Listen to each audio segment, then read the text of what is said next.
Changes in the police service are not only aimed at improving service delivery but boosting officer morale. This was reiterated at the Police Service. A National Police Service Commission released their 4-year strategic plan.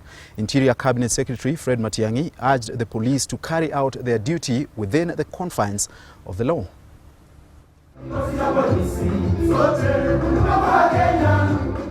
The steps to better service delivery has been long and slow for the men and women in uniform.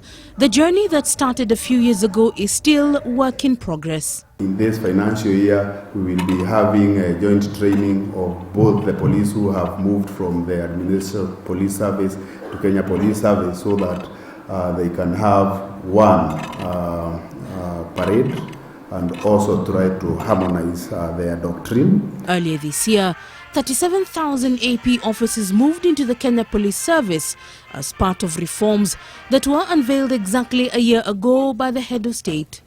The president has gone ahead and completed his bit by institutional alignment. The National Crime Research Center, the government chemists have come to us, and we are now building an institutional partnership between that and the DCI so that the work we do is much more meaningful. The CS assured the men in uniform and the country at large that the changes are not restricted to policy and structure. The CS urged officers to uphold the law while executing their mandate, ensuring not to violate the rights of the citizenry. The strategic plans of the National Police Service and the National Police Service Commission were unveiled and will be part of the IG's mandate until 2022.